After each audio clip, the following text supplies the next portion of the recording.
Profession philosophe. Mais être philosophe, est-ce un métier? Comment l'apprendre? Comment le transmettre? Comment se fabriquent les idées? Et quel est le rôle du philosophe dans la cité? Mon invité aujourd'hui a été formé par le prix Nobel de chimie Ilya Prigogine, avec qui elle a écrit son premier livre, La Nouvelle Alliance, paru en 1979, qui fut traduit dans le monde entier et qui tente de repenser la conception que l'on se fait de la science et de son rôle dans la société.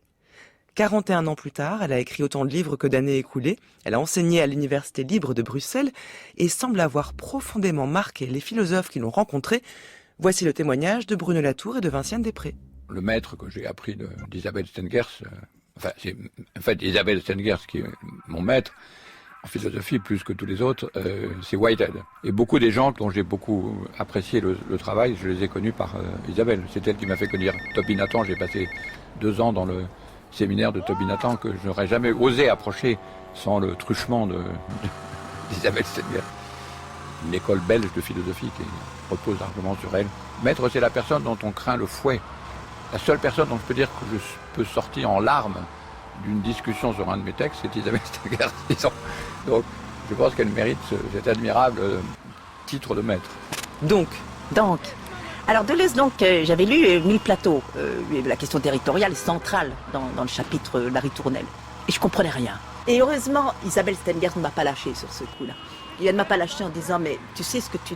Plus avancé... C'est votre collègue, Isabelle Stengers? Alors, elle n'est pas ma collègue, enfin elle est collègue, parce que nous sommes collègues comme philosophes, parce que nous sommes belges, mais elle travaille à l'Université libre de Bruxelles, mais nous sommes avant tout amis, et presque sœurs. Je veux dire, sans elle, je ne suis pas sûre que je serais restée en philosophie.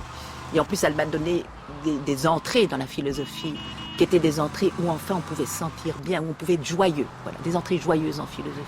Bonjour Isabelle Stengers. Bonjour. Bienvenue sur les chemins de la philosophie. Aviez-vous conscience d'être considérée comme un maître par Bruno Latour et comme une sœur par Vinciane Després? Par Vinciane, une sœur, c'est réciproque. Ce qui n'est pas le cas avec quelqu'un qui me traite de maître.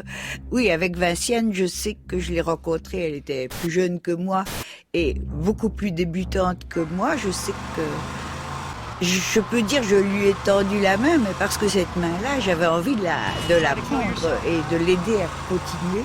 Et depuis, elle est devenue mon égale. Et c'est un plaisir et une joie de tous les jours, oui. Bruno, il cache bien son jeu, parce que peut-être qu'il a pleuré, mais pendant qu'on discute, parfois chaudement, il se défend bien. Enfin, il craint le fouet de votre part. Oui, peut-être, mais il ne montre pas la douleur.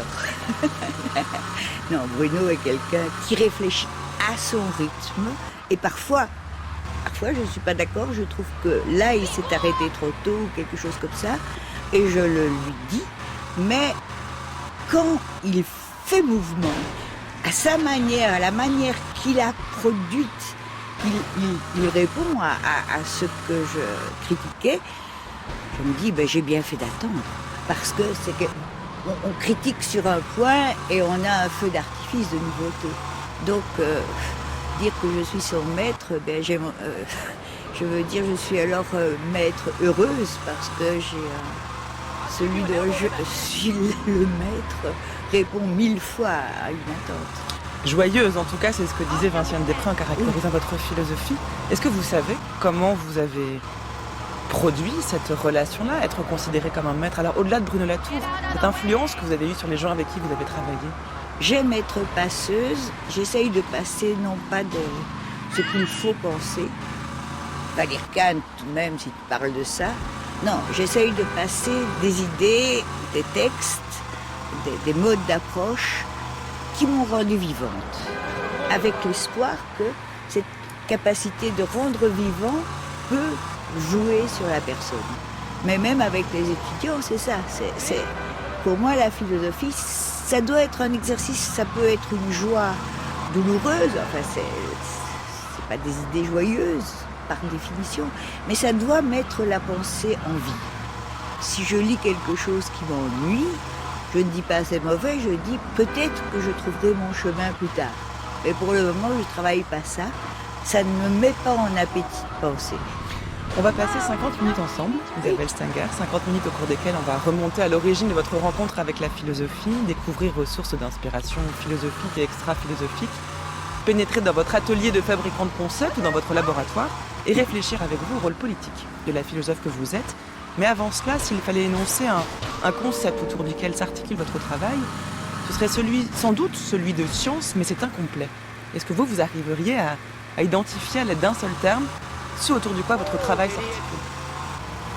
C'est pas un beau mot, je crois, mais à partir de mon intérêt pour la science et avant tout pour la physique, c'est vrai que j'ai essayé, je me suis rendu compte qu'il n'y avait pas d'économie pour comprendre à la fois ce que la physique était et surtout ce qu'elle n'était pas et ce qu'elle ne devait pas essayer d'être parce que c'était pas là sa force. Donc j'ai essayé d'élargir à la question de la production des savoirs, sachant que, contrairement à la science, qui est pour tout le monde et avant tout la science moderne, les savoirs sont, comment dirais-je, une catégorie transversale. À la limite, on peut même parler de savoir animal. Il y aura chaque fois des différences, mais la manière de traiter ces différences et surtout pas de hiérarchiser